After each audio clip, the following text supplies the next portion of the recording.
Namaste, everyone. I'm Divya Nagraj, and today I have with me a panel of young intellectuals to discuss Rajiv Ji's latest book, Artificial Intelligence and the Future of Power. As youngsters, we should be better prepared for a world driven by AI, and for that, we need to know the technology for what it is, pros and cons of it. And like all of Rajiv Ji's books that are futuristic, provocative, challenging the established norms of Western universalism, and ahead of time, this one too details what a world dominated by AI in its current form holds for us. I request, thank you, Rajiv Ji, for engaging with us on this. Thank you. Wonderful to have you. And so I invite Shruti, an undergraduate a political science student from Chennai, to share her views on the book and pose her question to the author. Namaste. So I found this book very interesting and engaging because as a youth, this book was very relevant for me because it covered everything what the future holds with AI taking up prominent roles in the society. So my first question is about the first battleground that Rajiv ji mentions in his book, which is about the jobs. So he mentions about how there would be several losses in the jobs with AI taking several roles in the society. There's a very interesting thing that he mentions in this book, which I would like to point here. Many workers will be caught mid-career when they expect and need to work for many more years. They will be too young to retire, but too old to retrain easily. Rajiv ji, could you please elaborate more on this? Okay. So, Shruti, how old are you? I'm 19 years old. Okay. How old are your parents?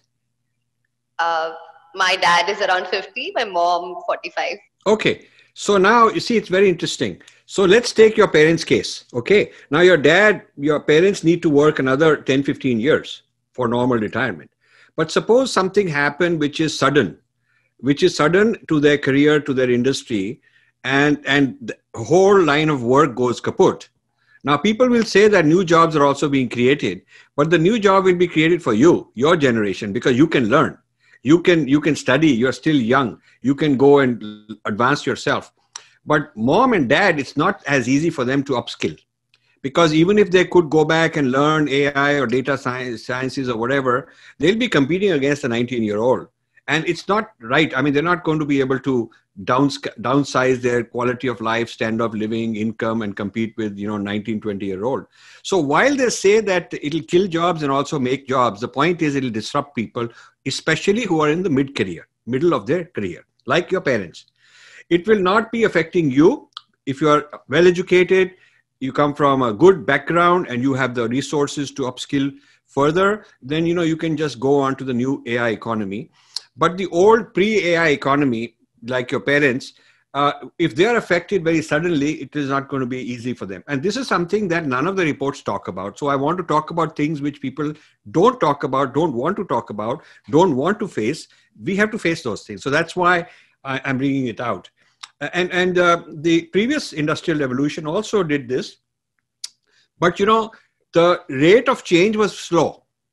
When farms became automated, it took them 2-3 generations because there's not enough money, capital, machinery. So even though technology existed, but to scale the technology, it took a very long time. So people had enough time to adjust.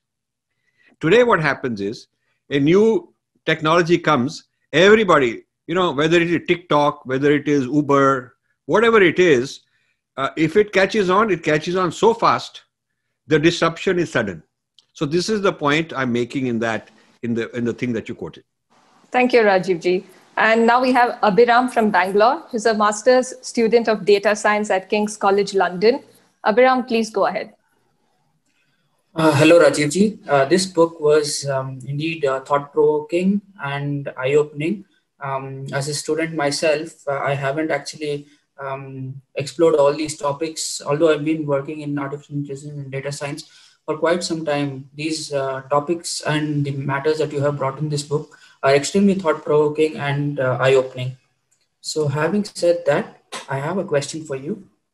So I want to know what will happen to the youth of India. Will they be adversely affected by the AI revolution?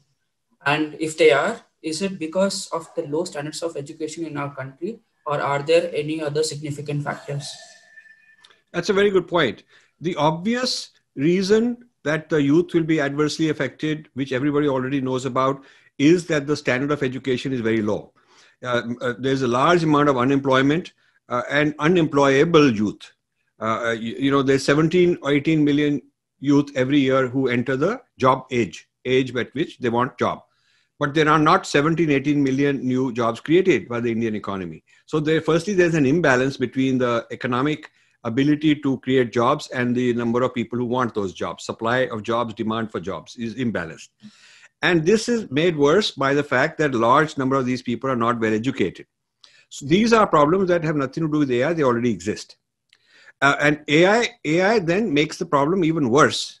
So it takes the problem that's there and makes it even worse, because the level of expectation by now you're competing globally is going to be much higher. So the amount of people who are undereducated, maybe they're educated by Indian definition that if you can read and write your name, that means you're educated. That's the definition.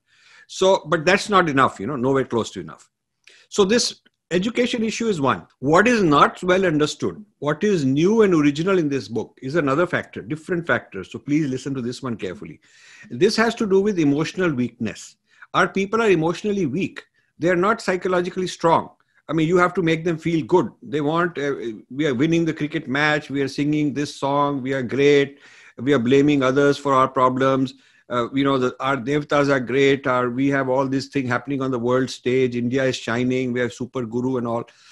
This is the way, this is a nasha, a kind of an intoxicant that has been fed by, in my opinion, irresponsible leaders. Irresponsible leaders feeding the youth to make them feel good rather than pushing them hard and saying, work. You got to work, improve your discipline. You have higher standard of rigor. China went through a few generations, 2 generations of very tough, demanding standards of their youth. 2 generations with the danda. Now, I'm not saying we have to be dictatorial, but I'm saying that they put tough discipline. And we've had this in our tradition. You look at Dronacharya in Mahabharata. He's a tough taskmaster. He's not some easy guy, make you feel good and all that. He's a tough taskmaster. No nonsense. He'll make you work. So we haven't had the Dronacharya type, strictness, toughness to demand high standard of our people.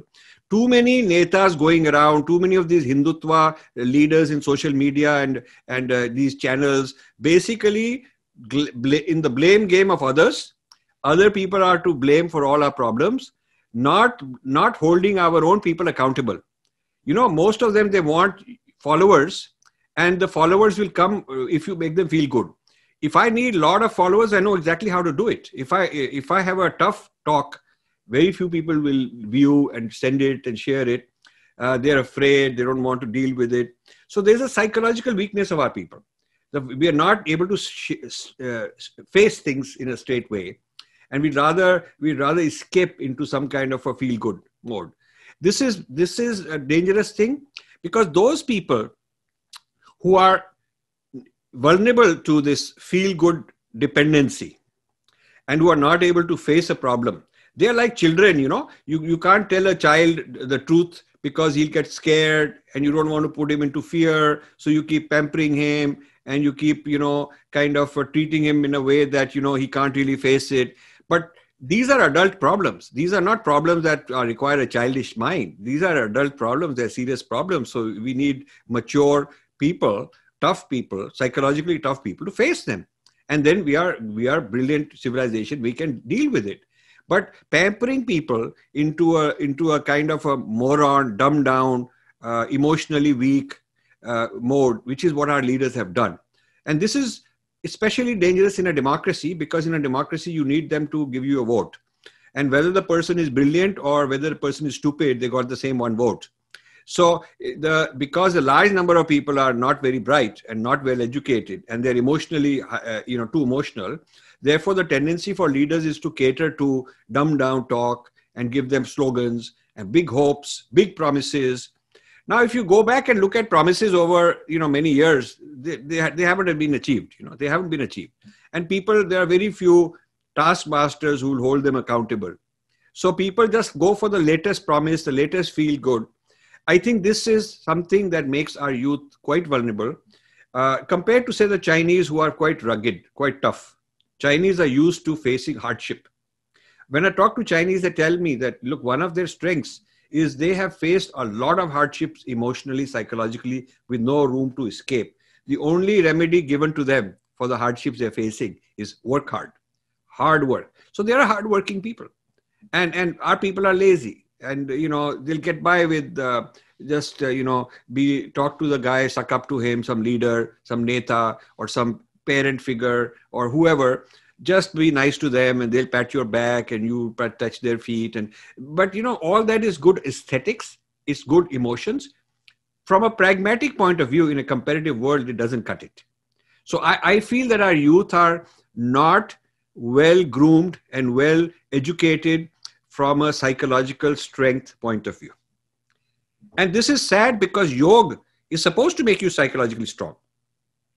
The remedy for this is, if you meditate, if you are anchored, if you felt the stillness and the anand inside, you will be unshakable.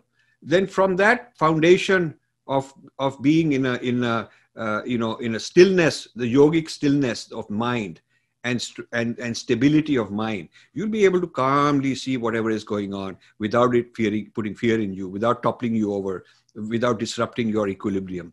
That is what the yogi is supposed to be. So our civilization has a remedy for this, but it has not been implemented. It has not been, I don't see this happening. When I see the rowdiness of the youth, when I see the kind of comments all over social media, which are very low IQ, very stupid, just basically chasing silly things here and there, that's not the sign of a yogic civilization. So the problem of the youth is basically betrayal of our own civilizational values. Thank you, Rajiv ji. That was quite insightful and also very honest. Yeah. Thank you. Over to you, Divya. Okay, now Prateek is an undergraduate engineering student of artificial intelligence, and he is also our intern at Infinity Foundation. Prateek, over to you. Hi, Namaste, Rajiv ji. I'm very grateful for being able to interact with you. So I joined Infinity Foundation as an intern at the time this book was about to get launched. Since then, being involved has really shaped my views and mindset on AI and its future implications. And as a student of artificial intelligence, this book is basically a game changer for me. So I would like to start with my first question. With the recent WhatsApp privacy policy controversy, most people seem to be concerned with data privacy. Still, you raise a deeper issue of how data is being exploited, especially that of poor developing countries.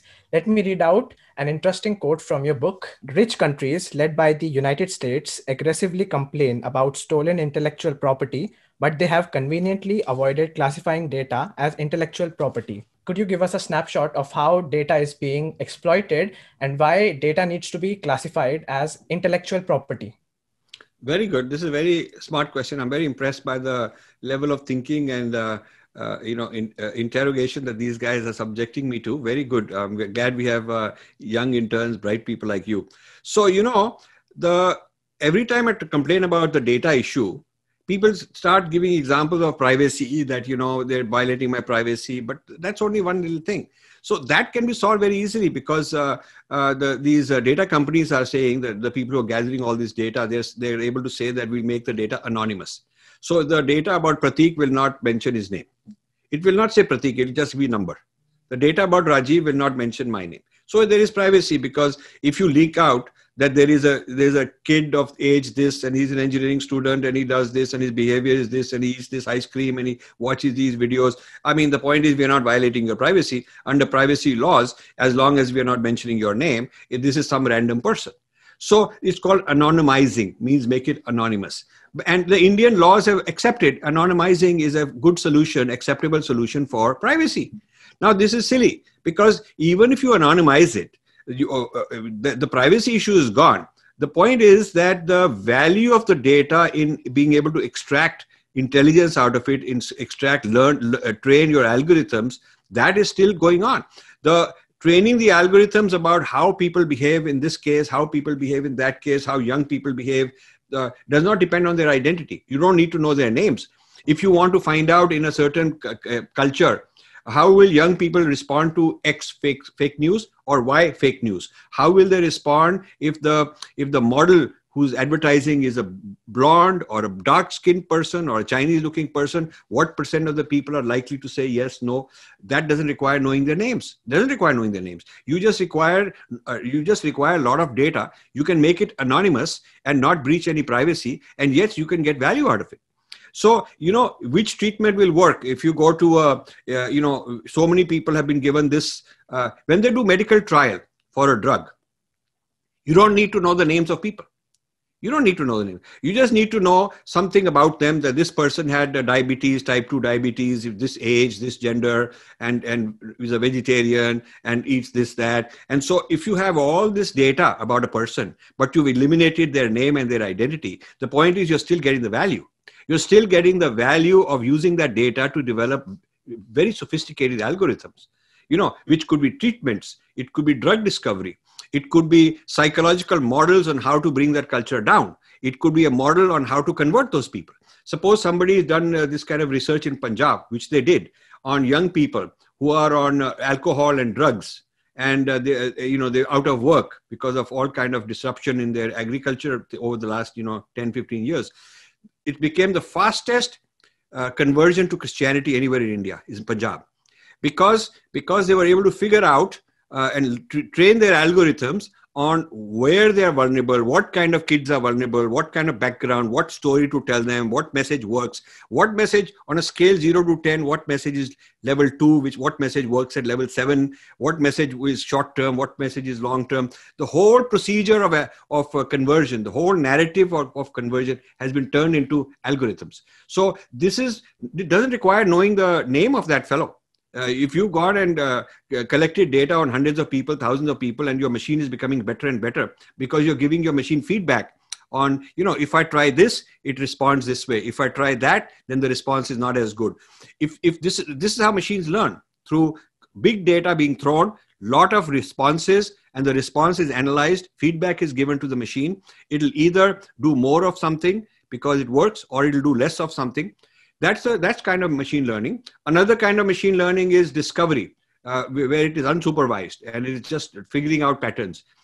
You do not need to know the names of people to get the value. So if making it anonymous is only solving one problem of privacy. It is not solving the problem that this is intellectual property. You're developing your intellectual property using our data as raw material.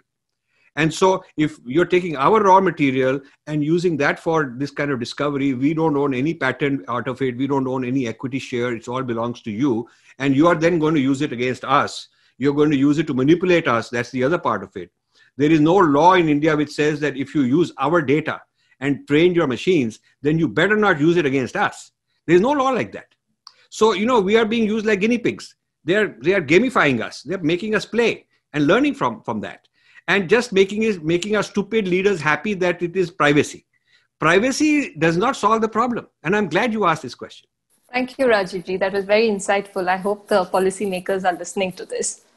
And also you discuss digital colonization, how digital colonization particularly affects India. And you also compare digital platforms to the return of the East India Company. And let me read out a relevant quote from the book. If a digital platform company champions specific values, which are invariably based on its civilizational ethos, whatever those values might be, it cannot be considered neutral.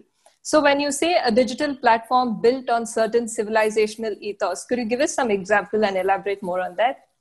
Okay, so let's take a hypothetical case that, somebody, when I post something and it refers to, Islam, Facebook sends me this notice saying that this violates cultural practices, social values, because they're social values.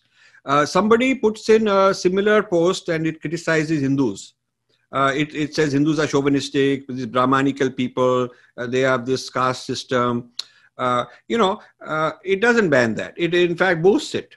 So somebody has decided what are the values that they like or don't like. Some basic narratives have been put in there. If I say that Islam's Ashraf versus Ajlaf is a very abusive caste system, it is not likely to go through. It will go through in the margins.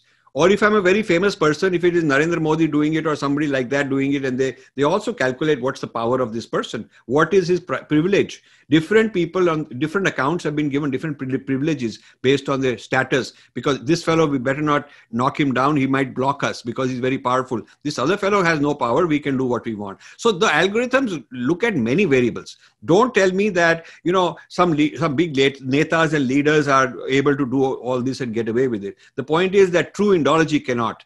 I cannot. You will not be able to. So the algorithms are smart in all of this. If you take if you take a critical message and have 5 versions of it, one is the same thing about Hindus, or same thing next is about Muslims, same thing about Christians, same thing about Jews, same thing about leftists and Marxists and all that. And you have 5 different versions. And I put them up, these 5 versions. You have many different people. You have a Muslim person put it up. You have a Christian person put it up. Somebody from India put it up. Somebody from Russia put it up. China put it up. All kinds of places put up. So each person puts up many different kinds of messages. But ultimately underneath, they are saying the similar thing. The algorithm will not treat them the same. It will not, my message will be treated differently based on which culture I'm criticizing. Your message will be treated differently. It has to do with which culture I'm criticizing. It also has to do with my profile, their map of me, what to look out for about me, where they feel that, oh, this guy is a likely person to say these things. We are very strict looking for that, you know. So this is an example of how the culture is part of the hidden bias in the algorithm. These algorithms have bias. So let's say the machine learning were done by some Iranian, or let's say it was done by the Saudis, where you know, women have to wear a hijab, and if a woman is going wearing a bikini on the street, their algorithm will block it. They will say that this is against cultural norms, because according to their cultural norms, it is true. So, but the same kind of woman walking down the streets in Paris would be considered fine by the French, if the French were applying their machine learning. So let's say machine learning is done by training the machine with millions and millions of examples called big data. A lot of people's pictures are being sent. And this person is a beautiful person, this person is a good person, this person is a bad person, a criminal person. So this machine looks at the faces, the shapes, what kind of clothes they're wearing, what kind of race they are, and correlating with who's considered good, who's considered bad. Blacks have complained in the United States that because a lot of the big data which they used for training showed blacks in a poor light, and showed them to be criminals or less honest and not trustworthy. Therefore, many of these algorithms are anti-black, and therefore, when they're screening job interviews, and these algorithms are being used to screen candidates for jobs, you know, they tend to reject a lot of blacks because the algorithm assumes that these guys are not right. So then these feminists have complained that there is gender bias in some of these algorithms. Now, if in the Western world, a very hot topic of conversation today is algorithmic bias, AI and bias. They are talking about bias of this kind, racial bias against blacks or gender bias and so on. Then on what basis would you think that there's no bias on faith? Obviously, there's bias on faith also. If there's bias on many other things, there's bias on faith. And we know it from experience. But there's nobody in India who's done this deep research. I'm pointing this out. The NGOs haven't done it. The Hindutva leaders are full of all kind of glory, and they are gradually appropriating my work, but it takes them time. So right now they're silent because they haven't yet figured it out. But in a matter of days, weeks, they'll all be all over the place. These Hindu channels will be out there with AI and big data and machine learning. And you will see that all these famous channels that have come out, you know, in the last 10 years from the Breaking India thesis, they will now all jump onto the AI bandwagon. That will be the future. So my job is to train and educate them, and their job is to then take it and glorify themselves and try to dismiss me or leave me aside. But the point I'm making is the bias based on cultural values, metaphysical assumptions, on basic narratives of a civilization are deeply embedded in the AI systems, in the way machine learning happens, in the way they define criteria of good and bad culture and whatnot, social norms. And this is something our people have not figured out. Our government hasn't figured out. Our government hasn't said that all you foreign, all you American social media people are accountable in India for Indian norms, and we're going to set up hearings in India and Indian courts, and any Indian should be able to go there and file a case, and then you guys have to defend yourself or be held liable. We don't have that. We are just a bunch of colonized people looking up to these devatas, Google devata, this Zuckerberg and Facebook devata and Twitter devata. We have to be very glad because they're giving me retweets and they're giving me views. And so I'm more popular than this other fellow, and I better not rock the boat. I better follow what they want. So this is a sign of a colonized people. Right. These are very serious issues, and it's strange that we haven't questioned this until now. Like the 1.3 billion people have accepted this. It's a very serious issue. What I'm saying is that many of the people who've got millions of Twitter followers who are basically championing Twitter, championing Facebook, championing YouTube channels because it is better than mainstream.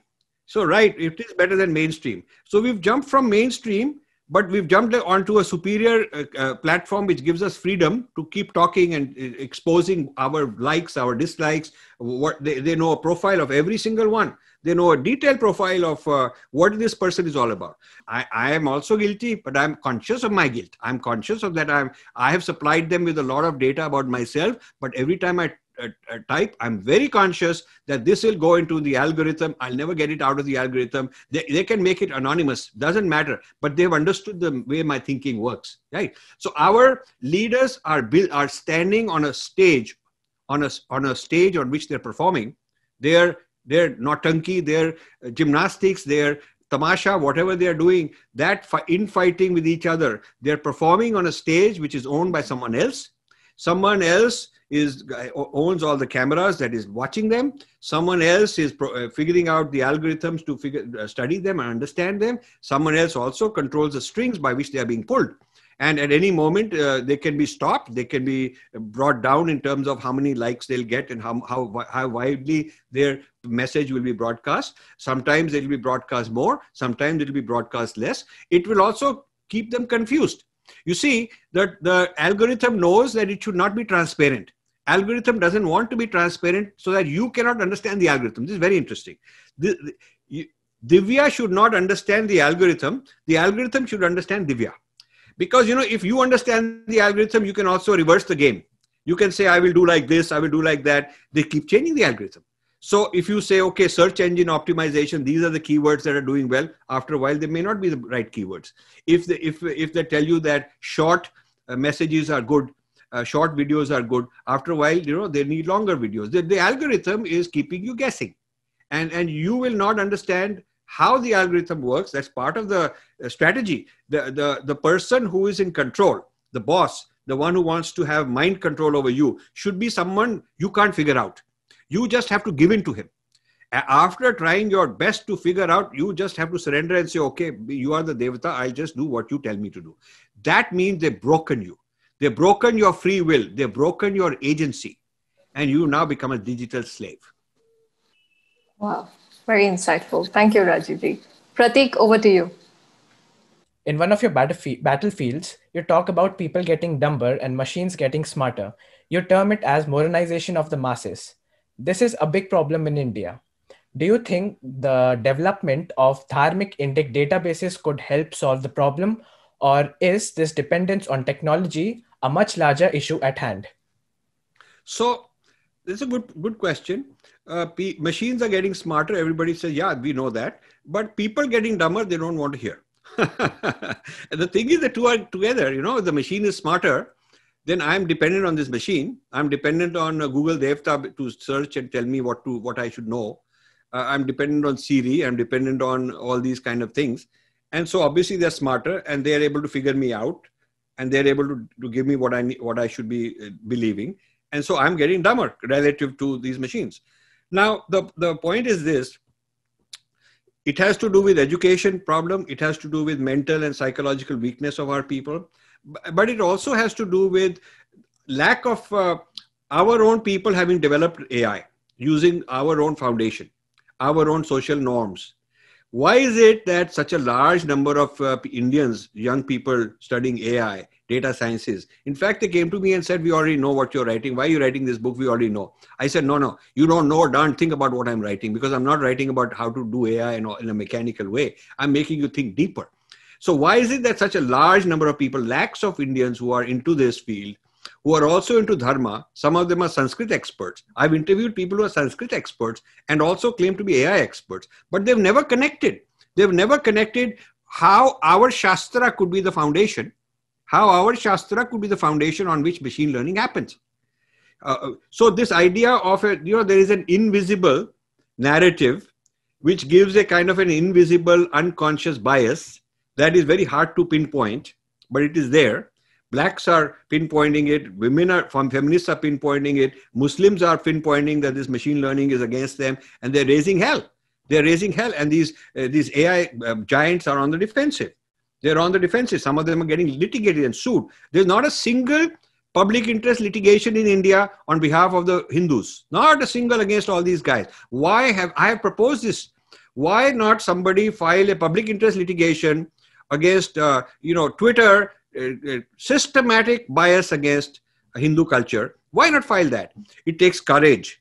Okay, it takes, but our leaders are sold out. Even including the leaders who ought to be filing themselves are sold out because they're dependent on Twitter Devta. So the problems are partly lack of dharmic values being embedded in the machine learning, but partly they are also bigger than that we are afraid, we have inferiority complex, we don't want to face these people. The government is also sold out. The government is sold out on this. The government is sold out. Niti Aayog, when you look at their strategies on AI, who writes it for them? They bring in McKinsey, they bring in Google people, they bring in all these kind of Western consulting companies to help them, educate them. It's like how to solve our problem. The dominant culture, the colonizers are tutoring us like we are bachas and fools and we can't figure it out.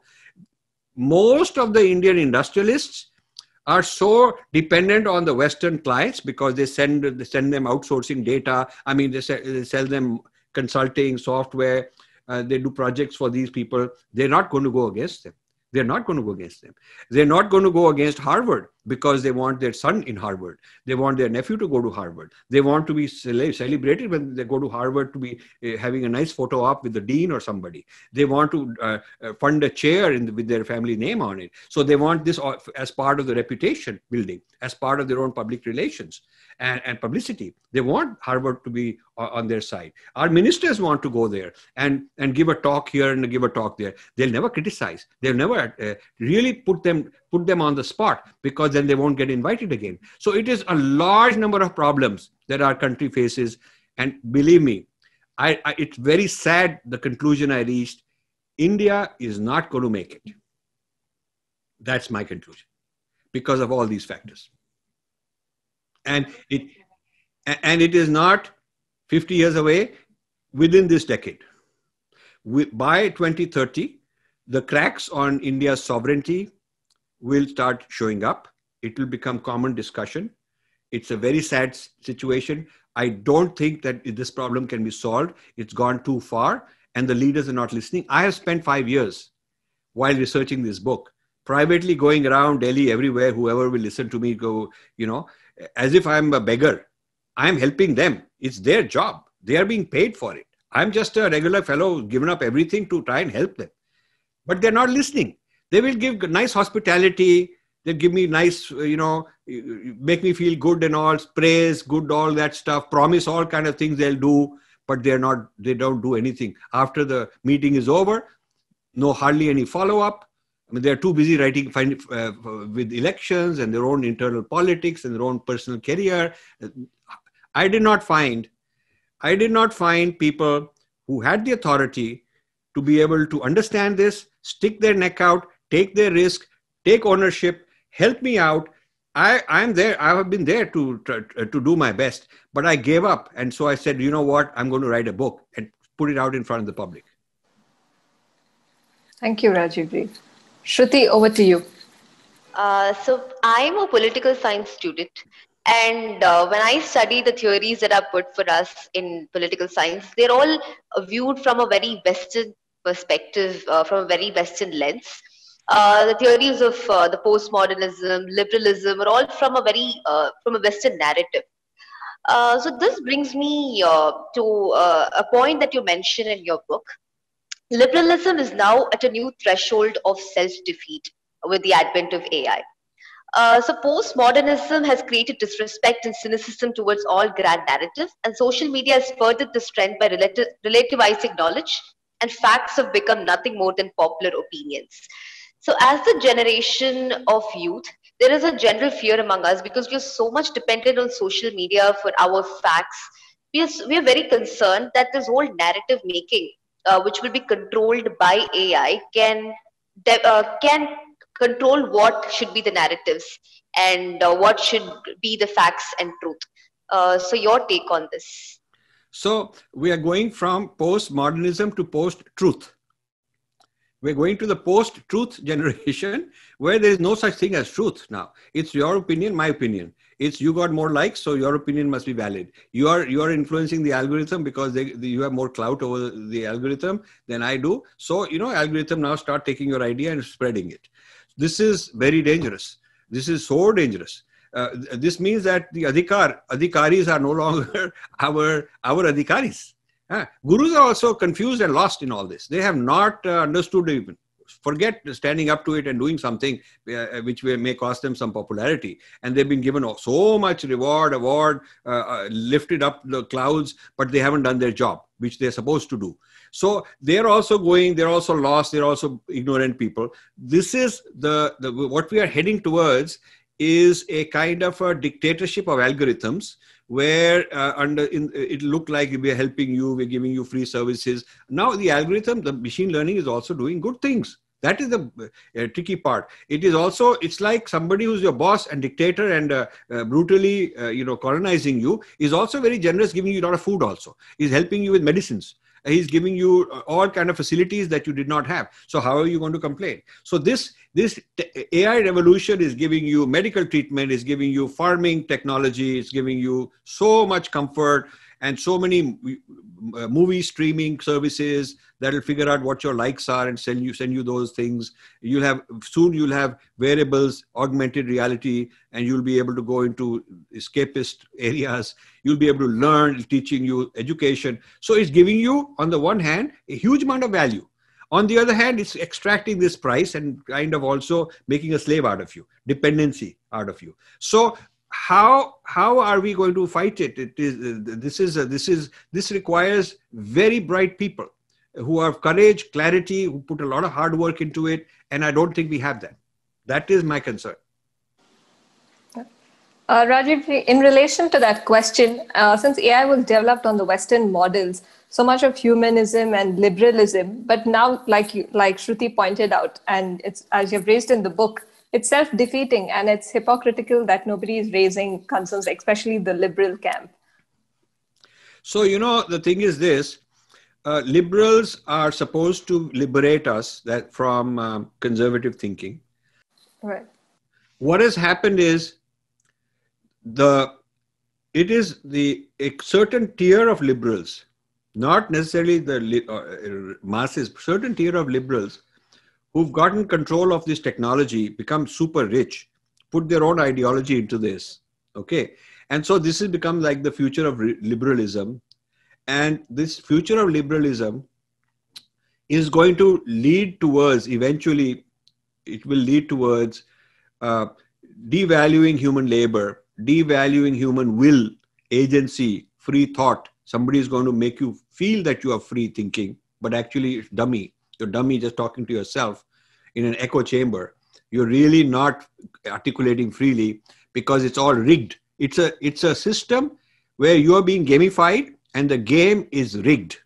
It is not an honest game. It is a rigged game. So, and you have no way of telling. You have no way of telling. And you have no rights. Who do you go to?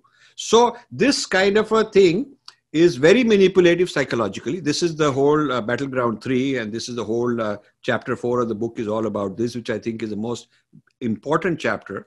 And that is the thing that most of our people don't talk about. They only talk about either jobs or they talk about privacy and so on, but they don't really talk about hacking the mind. So this is ultimately not true to the spirit of liberalism. It is a hypocrisy. It is not really truly liberating, because liberating would mean that they should help you develop your own free will, your own ideas, your own. You get that illusion that you are, because you can keep typing away. You can keep bashing people. So you get the freedom, the feeling that, I'm liberated because I'm able to do all this. But how much of it travels versus somebody else's view, which may be opposed to yours, depends on the algorithm deciding. Algorithm is sitting there like the judge, adjudicating and say, okay, more traffic, this one goes more traffic, this one gets less traffic. This is kind of what has happened to liberalism. So I would say liberalism itself has been hijacked. Liberalism itself has been hijacked. So as you devalue humans for work, labor, and also for their mind, because more and more of this can be substituted by algorithms, at some point in time, humans will be considered useless or a liability. And there could be a possibility or a discussion about depopulation. So what does that have to do with liberalism then? It is exactly the opposite of liberalism. Humanism is the mother of liberalism, because humanism was this idea that, okay, we don't need God. We don't want to talk about what God wrote in the Bible, and nobody has proof of it. So it is us humans who matter. And it's our values, it's our science, it's our understanding that matters. And this humanism produced liberalism, produced the scientific revolution of free thought, and so much good came out of it, so many discoveries in the last 400 or 500 years. The success of science, modern science in the West, and the success of the technology built on this modern science has made things so powerful in favor of this liberal scientific thinking that they've now got all this power. So the point is, the reason it is self-defeating. In my thesis, the reason this liberalism is self-defeating is that it has now gone so far that in fact it is defeating liberalism's own premises. It is defeating liberalism's own foundation. It's defeating liberalism's own goal, because it's leading towards an artificial concentration of power with a few people, and algorithms being sort of their front. Right now, I had a discussion with my publisher, and I said, why is Amazon saying that the book is out of print, out of stock, and you're telling me you got so many thousand copies sitting there, but here is a snapshot, a screenshot. People are hearing this from Amazon. The guy says, everything is fine. It's just the algorithm doing it. As if algorithm some kind of God. What algorithm doing it? Whose algorithm? You cannot absolve yourself of responsibility by saying, it's not my fault, my algorithm doing it. But that is being accepted. People are accepting that this algorithm is some kind of some above all the rules and laws and norms, and some algorithm doing it, so we can't really do anything. Sir, kya kare? Algorithm done it, And so we have accepted the algorithm as a devata. And this is a very bad thing. That is why we are morons. Right. These are some profound observations, Rajiv. Thank you. And over to Abhiram. So Rajiv ji, you have written that Western consumerism is now fully entrenched in India's culture, especially among the young and urban population. Indians have visibly been influenced by Western values such as instant gratification and the use of credit to live beyond their means, which were once decreed in Indian society. So can you throw more light on this, Rajiv ji? Yeah, so the Indian values were not about borrowing and credit card and living beyond your means. And if you're making X, but you spend 2X because you buy on installments, that's not Indian values. And Indian values of, living within your means and also not being too much of a consumerist. This consumerism is a real serious issue for our culture. Now, in our culture, Kam, Arth, Dharma, Moksha, they're all fine. So if you put Moksha aside and say, okay, as far as the lived life is concerned, it is Arth, Kam, and Dharma. The foundation of Arth and Kam have to be Dharma. Arth means material wealth. Kam means pleasure. They are not banned. So we are not some kind of a culture which says you can't have pleasure. We are not some kind of a culture which says you got to be poor and you can't have Arth. So we are allowed to have Kam. and we are allowed to have earth, and we are human beings, and we need all that. That's our nature. We need earth, which means prosperity and wealth. We need calm, which means pleasures, sensory pleasures. Now, the point is that the earth and calm have to be on a foundation of dharma. They cannot be disconnected. On a dharma foundation, there are teachings on what is responsible way of getting earth, what is responsible way of getting calm. So long as you're getting your material prosperity through dharmic means, so long as you're getting your pleasures through dharmic means, it's fine. After all, we have Natya Shastra, we have all kind of smritis and shrutis and smritis and sutras, all kind of texts, different shastras on earth, on calm. So it is not that we have to live a life with no pleasures and no wealth and all that with a bunch of poor people and all. That is not what I'm saying. But the foundation of dharma is on which you are going to do these things, which is what not happening now. So the modern consumerism is a lifestyle of chasing earth and calm without the dharma. It is disconnected the dharma, thrown it away, and is just chasing the earth and calm. So the modern, this AI system, modern consumerism, the digital economy is all maximizing your pursuit of earth and calm without the dharma being a factor. So it is making you more dependent, like an intoxicant, like an addiction, is making you more dependent on these external temptations. Go here, go do this, chase that, go, this guy will retweet you, this guy will support you, this guy is upset at you. All this addiction to social media is increasing our youth's dependency on earth and calm without the dharma. And that kind of a consumerism is not good for our values. That will lead to destruction. It will lead to slavery. We are neither here nor there. We are neither properly dharmic and pursuing a life based on that, nor are we properly westernized and Americanized, and nor are we ever going to be able to say, okay, now we've abandoned the old traditional ways of our forefathers and we've become fully Americanized, and so what, we don't need the old ways.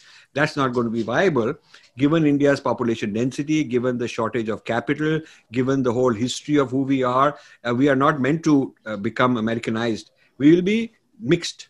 Here, there, little bit here, little bit there, not properly anchored in our own tradition and not properly anchored in the Western tradition. That's what's happening. So the consumerism is a kind of exploitation. People are making billions out of the average person, putting people into debt, okay, giving them this habit, their dependency on all these kind of things, which are not sustainable. If you look at the per capita consumption of Americans, in different ways, different kind of things, and you say, okay, you take 1.3 billion Indians, and if they start having the same per capita consumption of all those things, you will need India to be 10 times bigger in land. You will need a huge country, lot more resources, lot more capital, which we don't have. So we are let's take automobile. If you take the percentage of the population of cars in proportion to the American population, and you apply the same to India, and say, okay, Indians will have the same proportion, then the size of you will need not 6-lane highways but 50-lane highways, maybe more, and India will turn into a parking lot. Whole India will turn into a parking lot. How are you going to have so many cars? How will the energy come from? Whether it is petroleum or electric, whatever it is, where will so much capital come from? Where will so much buying power come from? So, if we chase the American lifestyle, whether it is automobiles, whether it is something else, whatever, it is not possible for India to develop that scale. So you will have haves and have-nots. Maybe instead of 10 million haves, it's 100 million haves. Maybe instead of 100 million haves, it will be 200 million.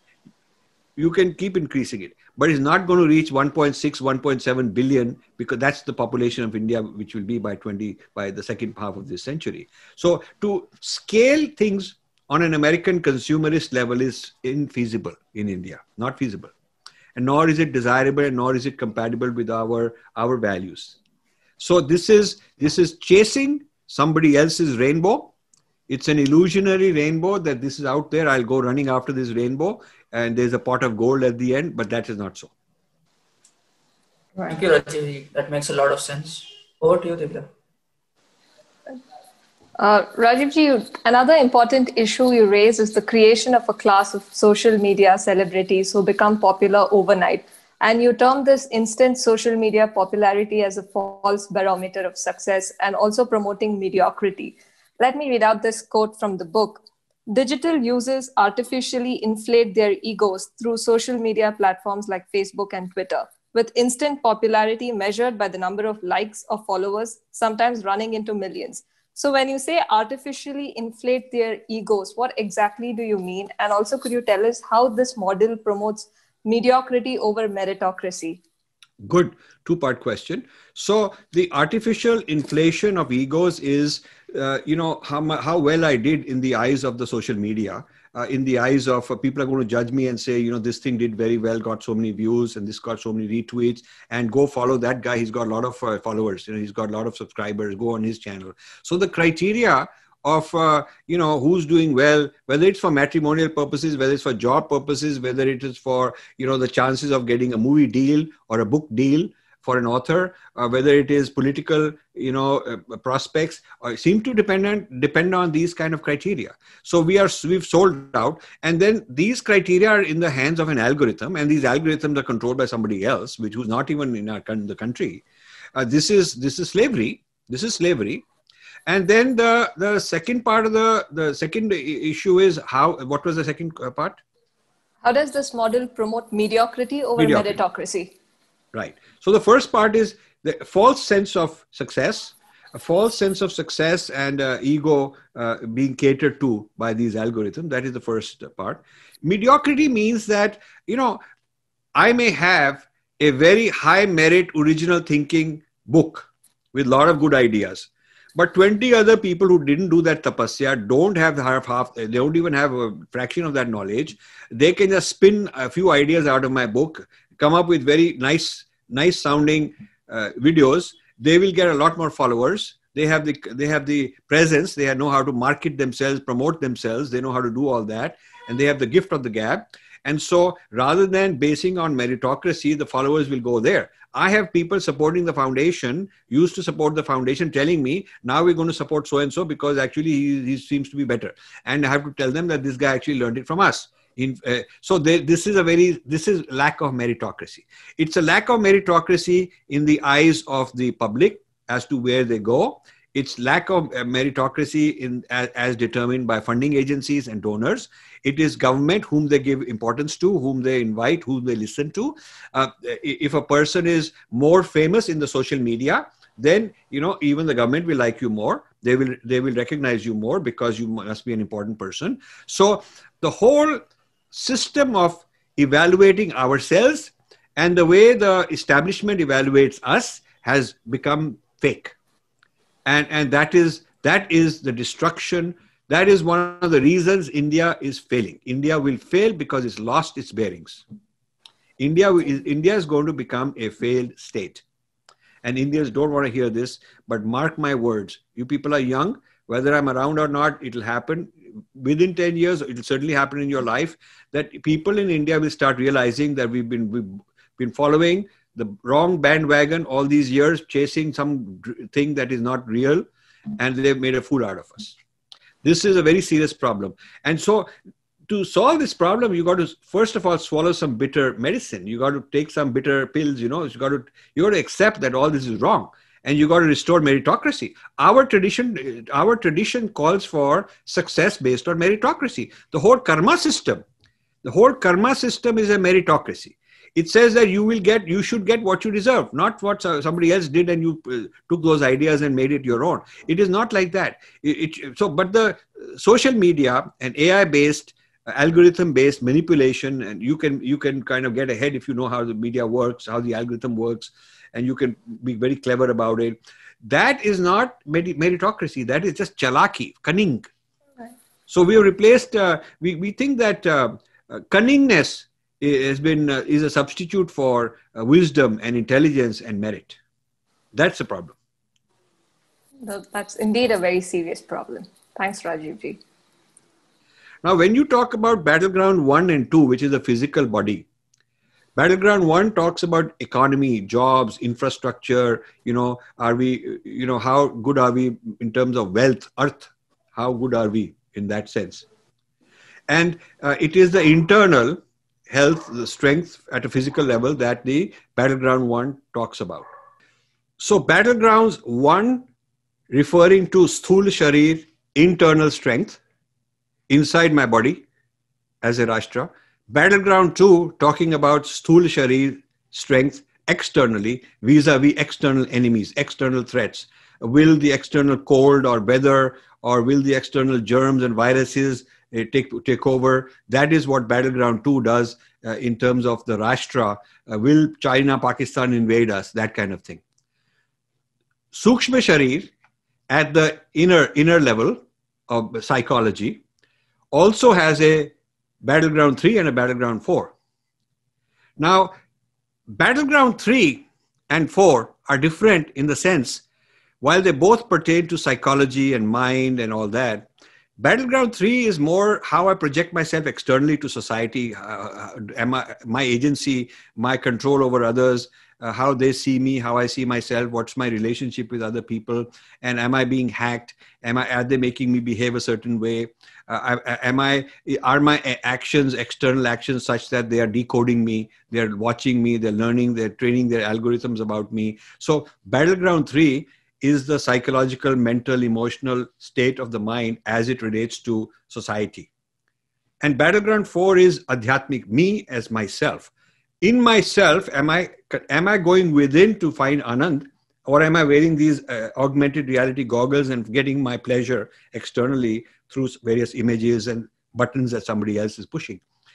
Am I losing my selfhood? Is the self being broken up into different pleasure boxes, pleasure departments that are all being hacked and given some pleasures, and that I'm calling myself? So that's the deeper crisis within. The battleground 3 is an external crisis in my relationship in the world, and battleground 4 is an internal crisis inside my own self.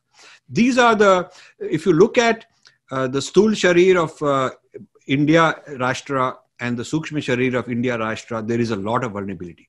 But then people keep saying, okay, but the Devatas are going to save us. We have been told all this. So now we have to look at the Karan Sharir. Have we done the karma to deserve being okay? Or do we really, from a karmic point of view, deserve to be on merit basis, because karma is merit? Do we deserve to be the Vishwa Guru? Or are we becoming Vishwa Kulis? Are we becoming Kulis of the world based on our karma? And this has to do with, are we living off of other people's merit? Have we really done the tapasya, the hard work that is needed?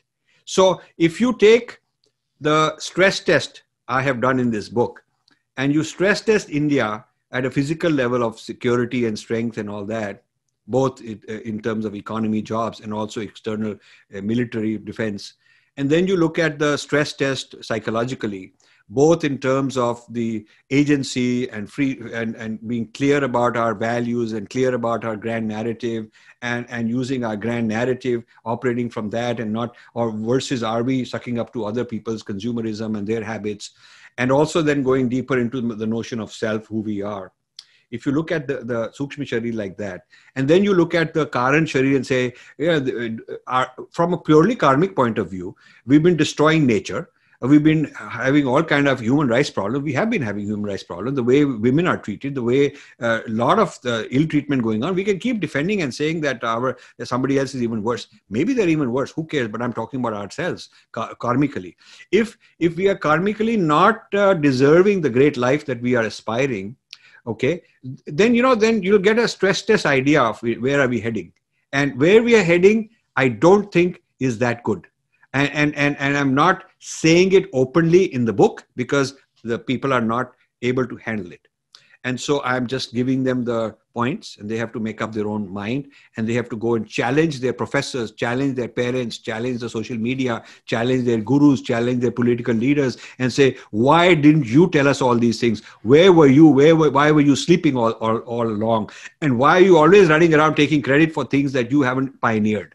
So I'm trying to get the youth woken up, shaken up in a kind of a rebellious way, intellectually rebellious way.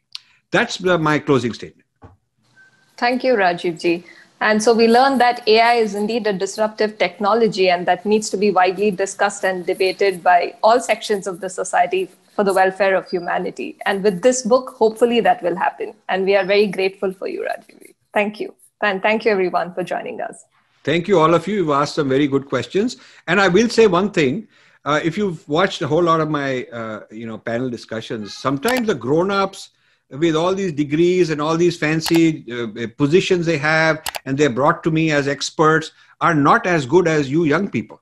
You're asking more honest questions because you're serious about reading. You actually read the book. I know that for a fact. You're raising issues that are concerning you. Whereas a lot of the other people, because they think they know everything, because they think they don't need to read, I mean, they're making a fool of themselves in several of the discussions I've had. You'll be able to tell who's real, who's just pretending to be an expert but don't really have that expertise. So I will encourage you. You may be young, you may be less in your standing in terms of society at this age, but you're doing well because you are willing to learn. And I congratulate you for that. I think you should be an influence on your peers in your circle, in your generation, and you should also challenge the grown-ups, challenge the society, challenge its leadership, because there's nothing wrong. If you look at Adi Shankara challenged all these great guys, thinkers who were much older than him. Vivekanand did the same. You look at the big heroes in our society at a very young age. They took on people who were much older and more powerful than they were. So do it, and wish you all the best. Thanks a lot, Rajiv ji. Thank you.